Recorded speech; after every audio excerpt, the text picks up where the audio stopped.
Tonight, it received millions in marine maintenance money, but not much progress has been made at Port Augusta's crumbling wharf. And National Missing Persons Week, 2,296 days on, still no sign of missing woman Christine Young. From our 7 Spencer Gulf Studios, your nightly news with Madeline Kerr begins now. Good evening, thanks for joining us. In Port Augusta, restrictive fencing still surrounds the city's iconic wharf and Great Western Bridge. Deemed unsafe by the state government, the structures will undergo maintenance, but the question is, when? With a $22 million package for marine infrastructure maintenance confirmed in August of last year, the Port Augusta community is being reassured that the works are being organised in the background. The City Council says they're making progress with the planning of their new pontoon. Council approved for consultation to occur with the general public, so there are some plans and suggestions of what the state were looking to do with the pontoon down on the east side foreshore. So I encourage the public to go online and get involved in that consultation. Once built, the pontoon will give the community another way to access seaside activities while the other infrastructure is out of commission. This is an opportunity the government's given Port Augusta, so I think the general public need to run with that. It'd be great for the kids to be able to jump off into the water and do a bit of fishing and crabbing again down the east side foreshore. While cogs are turning behind the scenes for the pontoon project, the state government-owned wharf remains closed to the public, with no plans laid out for its renovation yet. As far as the wharf, we're waiting to see where the state are going with their wharf, to see what they're going to do, if they're going to upgrade it, maybe change the asset or how it looks. With marine construction equipment already in the city for the Joy Belush Bridge duplication, the Mayor says now is the time for the tendering process for these other projects to fully utilise what the city already has. The demolition of the old Great Western Bridge, that's still in the background and that's being planned as we speak. I think tenders went out for that earlier this year, so somebody will win that tender and then the plan will go ahead from there. Edward McCarroll, 7 Spencer Gulf News. This National Missing Persons Week, the Barrier Police District in far west New South Wales is renewing its appeal for any information in relation to the disappearance of Christine Young. Christine hasn't been seen since she walked out of the Broken Hill Hospital back in April 2016. 6 long years have passed since Christine Young left Broken Hill Hospital, last seen wandering into scrubland on the city's northwestern outskirts near Brookfield Avenue. Officers attached to the Barrier Police District, along with the assistance of the Dog Unit, Pol Air and volunteers, conducted an extensive land and air search to no avail. In September 2018, a coronial inquest found that it was likely that Ms Young had died between Sunday, April 24 and Tuesday, April 26 of 2016 in the desert scrublands surrounding Broken Hill. Ms Young is of Aboriginal or Torres Strait Islander appearance with an olive complexion. She was last seen wearing dark tracksuit pants with bright blue joggers. Investigators still determined to bring Christine's family and friends a resolution all these years later. The call for more information coincides with National Missing Persons Week. This has been established nationally to raise awareness to reduce the number of missing persons and also to highlight the impact that missing persons have both on the missing person and also their family and loved ones. Last year, Australia had just over 53,000 missing persons reports made to police, 44,000 more than New Zealand in the same time frame. In New South Wales, 28 people on average go missing every day. And it's important to know you do not have to wait 24 hours to report someone as missing. You can do so at any time, so long as there are concerns for somebody's safety and welfare or their whereabouts is unknown. The Barrier Police District is urging anyone with information in regards to Ms Young's disappearance to come forward. Officers from Port Lincoln Police Force are urging people to either lock it or lose it after a number of car break-ins last month. These thefts serving as a reminder for people to not leave valuables in their cars and to always make sure the doors are locked. Lock it or lose it. A clear message from Port Lincoln Police after increasing reports of valuables stolen from within unlocked cars. Over the last month we've had 6 vehicles broken into in the Port Lincoln area, Unfortunately, these vehicles have been left unlocked by their owners, and a number of items have been stolen from within, including cash, clothing, sunglasses, CDs, telephones. Each vehicle was left unlocked, making it accessible for opportunistic thieves. Now police are urging locals to be vigilant. By making sure they do wind their windows up, lock their vehicles at night. If you can, lock the vehicle behind a garage, that's always a great idea, or in a well-lit area if you do need to park it on the street, and making sure those valuables are left out of sight. The targeted cars were parked on Liverpool Street, Oak Street and 2 on Laguna Drive. The same thing happened in Wallaroo the week before, proving it's not just Port Lincoln with a car break-in problem. Removing all valuables from your car overnight becoming a necessity. When you're locking your car up at night, go through the car, remove your wallet, remove your phone, remove any valuables that are out of sight. If you do need to secure valuables in the vehicle, lock them in the boot prior to reaching your destinations. Local residents are being encouraged to report any offence to police or to contact Crime Stoppers. Yeah, so if they're aware of or they see something suspicious, someone looking through vehicles, walking up and down driveways, 131444 is the police response number to have a patrol attend and investigate. Henry Millick, 7 Spencer Golf News. Still to come tonight, the seemingly never-ending pandemic problem sees Spencer Golf businesses feel the pinch. And the National Mental Health Commission stops by Port Lincoln for an in-person community meeting.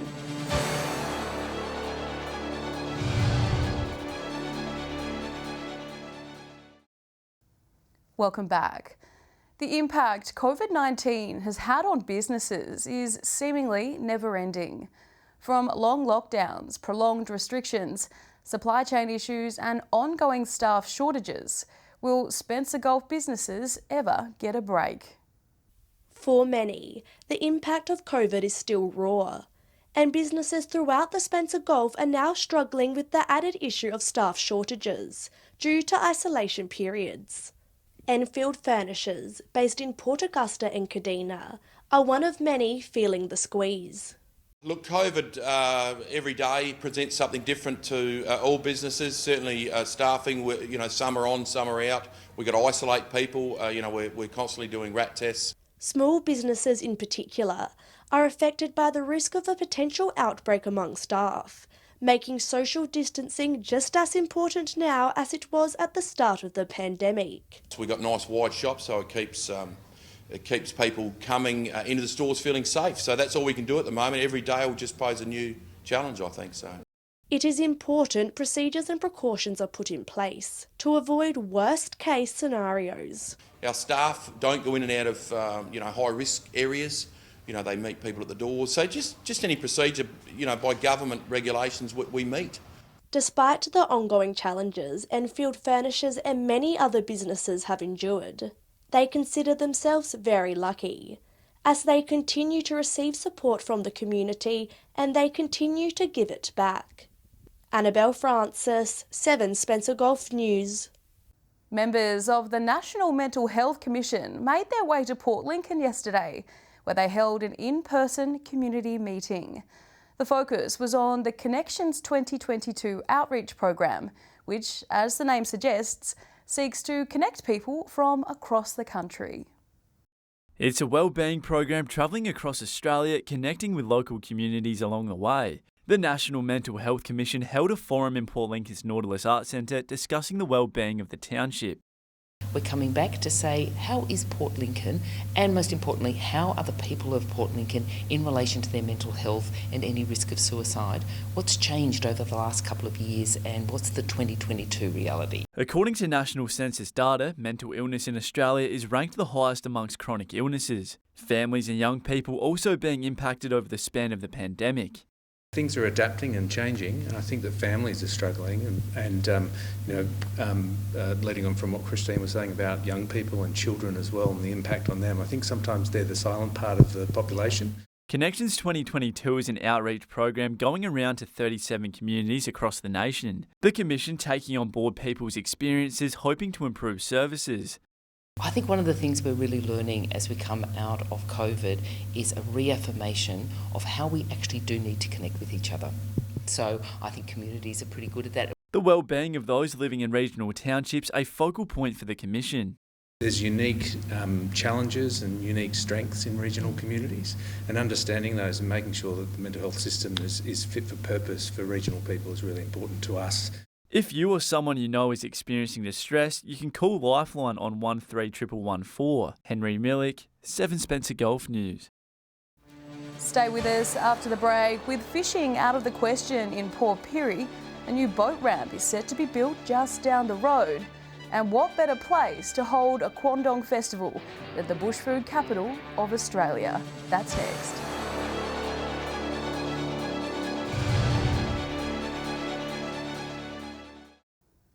Welcome back.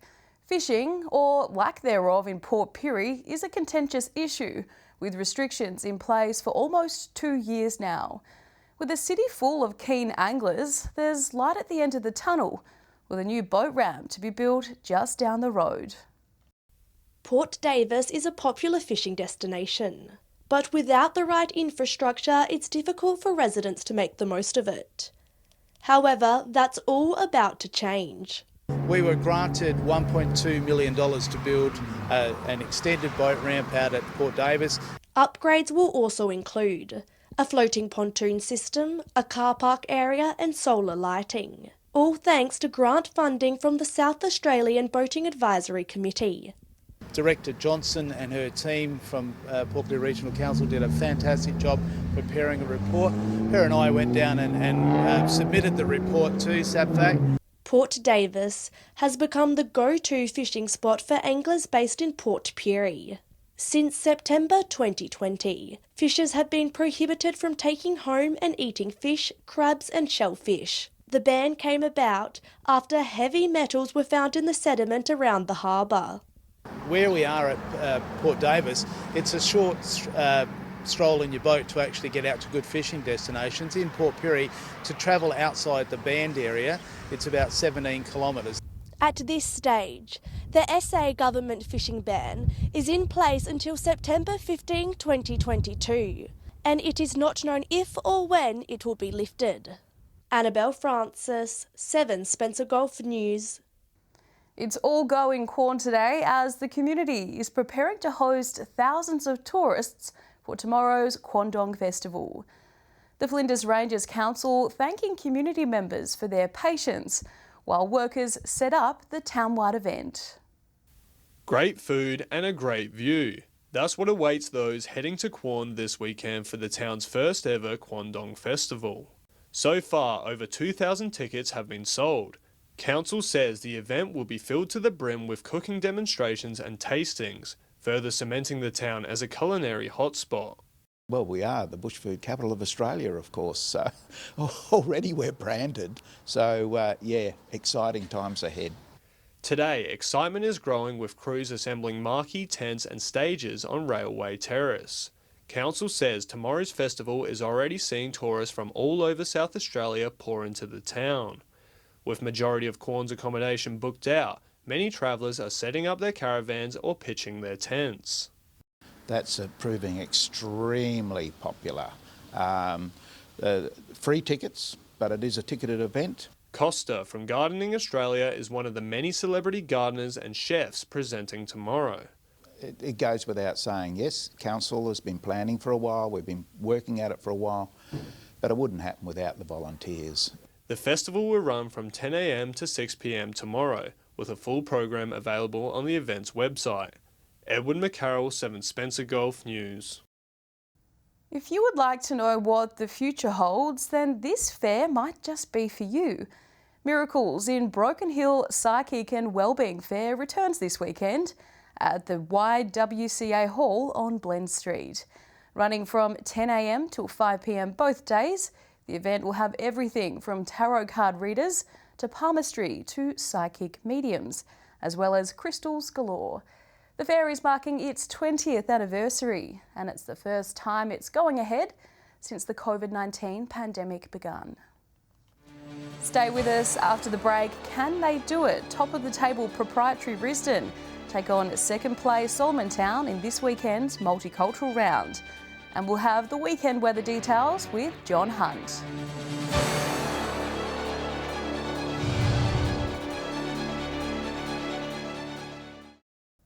Welcome back. Local footy is heating up in the Spencer Gulf, with players taking to ovals across the region as we continue to near the pointy end of the season. Some of this weekend's matchups will be contentious, as Steve Budd explains.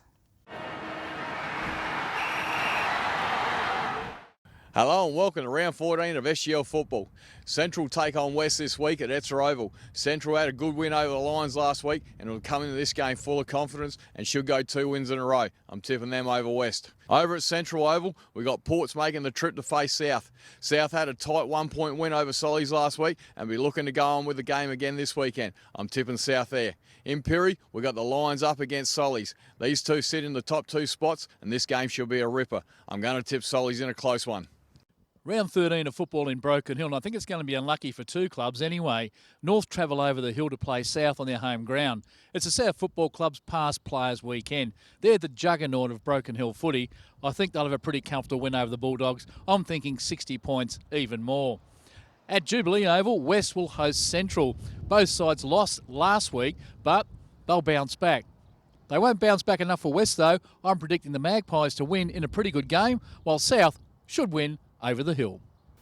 Just 4 matches to go in Whyalla football. The top 4 is pretty much set. 3 teams can still get the important double chance come finals. First up, Bennett Oval, Roona Bay versus Rapina. Should be the closest game of the weekend, but I think the Bays will sneak across the line. Saturday at Memorial Oval will be North Whyalla versus Central Whyalla. Both teams coming off a loss. Central's lost with the last kick after the siren, and I think they'll bounce back. And finally on Sunday at Bennett Oval, it's West Whyalla versus South Whyalla. South have been competitive in patches during their games, but either way, it still should be a comfortable win for the Dragons. Welcome to Port Lincoln Footy Tips. Only 3 weeks until finals, and I think things are pretty much solidified now. We're kicking things off at Centenary Oval, where Waybacks are hosting Boston's. Can't see Waybacks losing this game. They're out of form, but Boston's haven't won a game. I think Waybacks will get this one and get this one comfortably. In the next game, we've got match of the round, where Tasmans are hosting Marlborough Range at Ravendale Oval. They're the top 2 teams, and there's only been a couple of points in it each time they've played. I can't pick it. I think it's going to be a great game. If you're not doing anything Saturday, get along and watch. But I think Marlborough Range, they're undefeated. I'm tipping them by 1 goal, but who knows. In the last game, we've got Mallee Park hosting Lincoln South. Now, Souths have been in some good form lately. I can't see them losing this game. If Mallee Park get any chance of being in the finals, they need to win, but I don't think it's going to happen. I'm tipping South to win this one by 5 goals. A ripper match indeed. Good luck to all the teams. Time now to take a look at what's happening in the weather with John Hunt. John, the farmers would have been pretty happy with the amount of rain in Port Lincoln last night. Yes, that's right, Maddie. More than 17 millimetres has fallen in the past 24 hours, not including the solid downpour on Wednesday night. It's the most rain the city has seen in more than 2 months. Moving on to today's temperatures now. 14 degrees in Cleve this afternoon following a rainy night. Another 3.5 millimetres fell by mid-afternoon. Was a bit warmer in Whyalla, 18 degrees and some drizzle in the afternoon. Warmer still in Port Augusta, reaching 19. Looking more broadly at today's weather map, Pirie was also 19 degrees today. 16 was the top in Port Pirie and Woodner. 17 degrees over the border in Broken Hill. 14 in Adelaide and Kadina. Taking a look at the satellite image now, and an area of relative low pressure will persist over southern South Australia tonight and tomorrow. A high pressure system will develop in the far west of the state later on tomorrow, and then move eastwards to be centred over the mid-north later Sunday.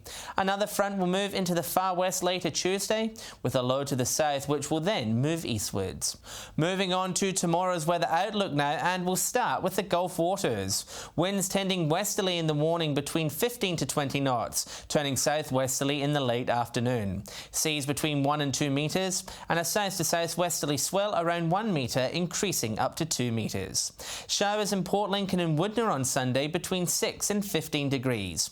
14 degrees in Cleve with showers. A shower or 2 and 17 in Whyalla, 18 in Port Augusta and rainy as well. Kadina will have some showers as well, down to 6 tonight, 14 tomorrow. And between 6 and 16 degrees in Port Pirie, rather cool and clear tomorrow, just 11 degrees, and westerly winds up to 35 knots in Broken Hill, 17 degrees. Taking a look further through the week now, Sunday has a bit of everything. 18 and sunny in Port Pirie, rainy in Port Pirie, Kadina, Adelaide and Port Lincoln, temps in the early to mid-teens. degrees. Grey clouds on the way for the Silver City, 15 degrees. The rain is set to clear up by Monday. Sunny conditions in Woodner, 18 degrees, 19 the top in Port Augusta. Port Pirie will start the working week with patches of frost and a chance of fog in the morning, warming up to 17, 16 in Broken Hill and Port Lincoln. And finally, Tuesday will see the return of rain as far up as Pirie, the opal capital of the world. Not cold though, 19 degrees. 19 in Wyloo as well, 17 in showers in Port Lincoln. And that's all the weather from me for tonight. Hope you enjoy the footy. It should be a great clash between two top 4 teams. It's back to you, Maddie. Thanks for that, John. Have a great weekend. And that's the local news this Friday. I'm Madeline Kerr. Thanks for joining us.